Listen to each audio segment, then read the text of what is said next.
The idea that I am excited about in my work is the idea of humanizing the victims of big government. And I know that you guys have worked really hard with Turning Point at emphasizing that point. Your background as a Christian informs it, I think. So how do you see, where do we go in the conservative and liberty movement now that this First Step Act has passed? You guys were really behind that. Big time. Where do we go now? Where's well, the next very steps? Pleased that the First Step Act passed the Senate. It'll pass the House, no problem. The President will sign it into law.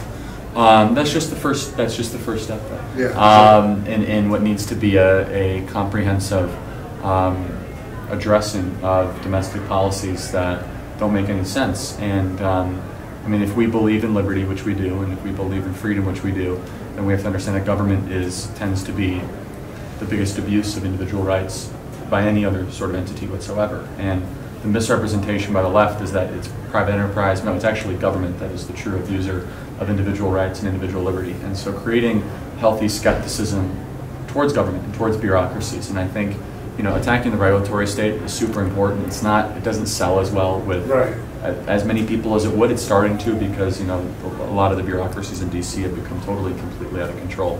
But the core libertarian and conservative principle of no victim, no crime, that applies to the regulatory state too, because you have women getting arrested for tamales. No, I'm not saying it's incorrect. I agree with that. I'm just saying some people don't even realize the regulations that are embedded in preventing them from. They don't know that Amish farmers are in prison for selling raw milk, for example. These little silly, ridiculous things. So how do we, going forward in the conservative movement, how do we present that message? Because I think we have a really critical opportunity here to flip the script.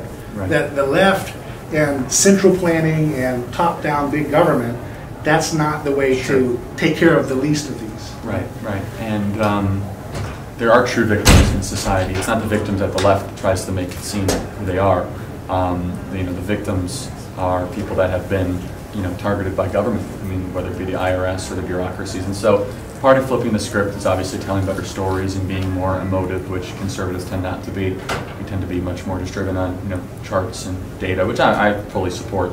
But, you know, there needs to be more comprehensive, I think, readdressing of going after these issues. Yeah, my background as a pastor's son is always focused on trying to integrate the principles of Jesus and what I call his personhood revolution into the broader public. Say, whether you believe he's God or whatever, everybody likes Jesus, right? 70% of Americans, particularly in populations in minority communities, have a strong affinity for the stories of Jesus. How can we, you know, reach around and build that broad coalition of saying, what would Jesus do? Would Jesus use coercion to force you to choose health care? Well, I think that's the misrepresentation of the gospel by the left is one of their new tactics, is trying to say that Jesus would somehow be a socialist, which is, there's no theological defense or backing to support that whatsoever. But that's where they're going, to, you know, use scripture to try to support Marxism.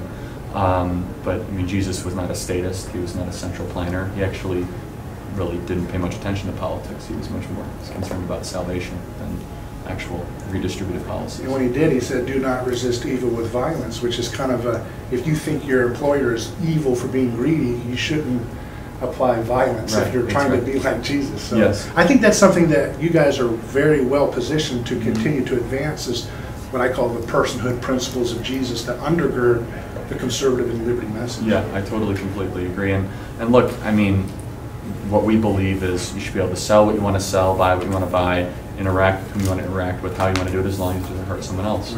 And that's, you know, the uniquely American libertarian principle, liberty principle, small L libertarian principle that I think we need to continue to fight for. And the far left, they've become total and complete collectivists. They used to pretend to fight for individual rights. Now they don't even care about the rights of free speech or, you know, Fourth Amendment rights, so on and so forth. So it's almost like we're dealing with people who are possessed by groupthink.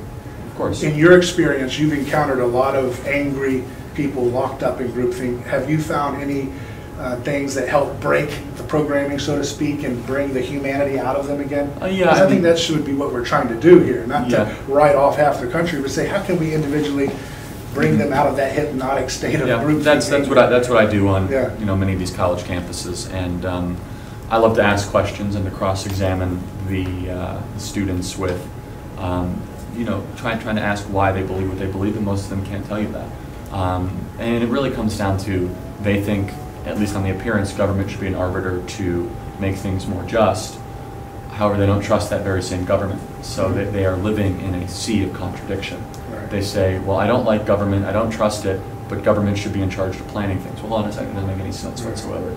And that's what's so, I mean, that's what we conservatives believe in. We conservative libertarians, and I consider myself a conservatarian in a lot of different ways, which is that, well, we don't trust the government to plan our lives, to spend things correctly. Why would we want to fix problems with more government that we don't trust? Right.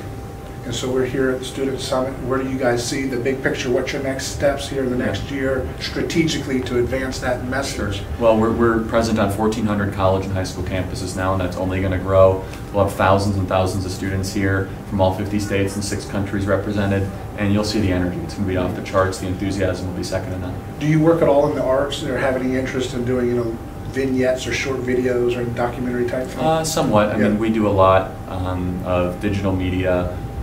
You follow our social media channels. We're pretty big. They're not as much on the art side, but something that we should focus more on. So for a lot of people who are watching this and they're new to what you're about and what the message of liberty is about, could you just kind of speak to people kind of on the outside, casual viewers of politics, but maybe to stumble on this? What's the core principle that you want to communicate in the work you're doing to get them to see that, the message of liberty is the side of victims. We're the side of the hidden victims of big government. We're the side of protecting people from undeserved coercion. Yeah. I mean, the big message is that, we are the greatest country ever to exist in the history of the world. The idea of liberty is one that is bestowed upon creation, and it must be preserved and protected. And the state is the #1 reason why people's freedoms and liberties get taken away from them. So you have to understand that you were not granted that freedom by the state, but it can be taken away. And so the metaphor I always use is the Constitution is like a shield. So the Constitution didn't give you those rights. It's not a hand extended, but the Constitution is actually supposed to prevent them from being taken away from government. And that's what people don't realize. Constitution is not rules for us. It's rules for government. It's rules that government can't come and enslave its citizens or tell you what to say or to go, search and against any individual. That's correct. So it's built from a premise of the individual. And so the resonance that it should have with someone who's a passive political watcher of this, which is if you don't want to tell anyone else how to live their life, then don't tell them how to live theirs. Which everyone is quick to say, well, don't tell me how to live my life. All right, well, then don't tell me how to live mine. And it takes sometimes a great amount of maturity and self-restraint to say that, because you might have to hear something that's offensive. Well, okay, good. That's what maturity is about, being able to hear something you disagree with or that you deem offensive and then being able to walk away or move on. So all this being said is that the principles in freedom and liberty are under attack by the greatest threat to America right now, which is the left. The left is the greatest threat to this country that I could possibly Not the individuals, but the ideology. Both. Right. Yeah, the leaders of the left and the ideology. The leftist monolith, from the funders to the infrastructure to the activists to the ideas to the members of Congress that preserve and protect it. They are at the precipice of trying to destroy Western civilization. In your perspective, where do you want to be 10 years from now? What success look like to you? In a decade, where do you want to be? Is there anything that you're like the 10th person to ask me this. I want to be happy, and I want to be this organization to be vibrant and growing by leaps and bounds. Good. So. Well, very good. Well, pleasure to speak. Thank you so much. Appreciate it. Thank you.